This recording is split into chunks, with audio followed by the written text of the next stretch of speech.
Autonomous vehicle safety is even more complicated than conventional system safety. All the things on the previous slide should be done for any conventional computer-based system when safety matters. But for autonomous vehicles, we need to do more. There are public expectations. People expect superhuman machine performance, including safety, even if it's a difficult, ill-structured task. People are allowed to make mistakes, but computers aren't supposed to.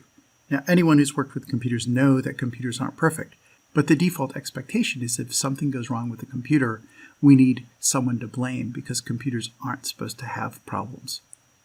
The other issue is that people are too easy to give trust.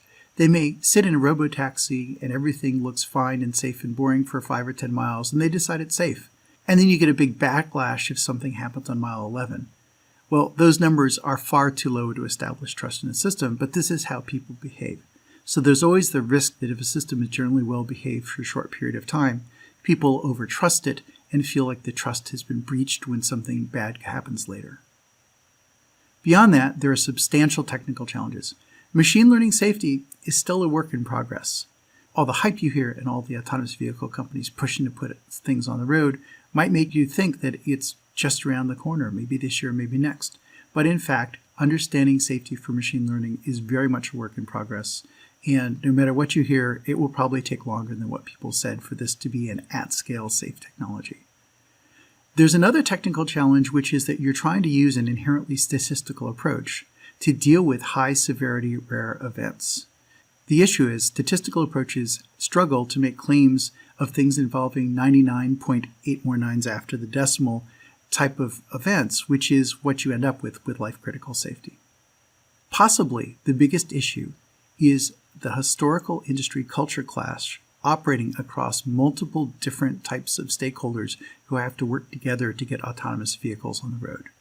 One is the autonomy researchers. They've spent decades doing amazing, cool, small-scale demos. I showed a picture from just one research group showing all the cool things they did. And for them, historically, it's been about the cool, small-scale demo. Now, all of a sudden, they're betting huge sums of money on making something real and deploying it at scale, which is a different challenge than they've traditionally faced. Then you have Silicon Valley, the people putting all the money in. They're used to moving fast and breaking things. Well, moving fast, okay, that sounds nice, but breaking things is not so good when there's people in vehicles involved. So that's an issue. That approach will have to be moderated because of safety. Then there's the automotive culture. The automotive culture understands safety, but is still very aggressive on cost cutting. And one of the strategies they've hit upon over the years is putting the driver in charge of cleaning up any small safety messes and saying the driver is supposed to mitigate anything bad that happens if it's at all possible. And so they've taken to blaming the driver for mitigating things that are otherwise equipment failures. Finally, you have the regulators.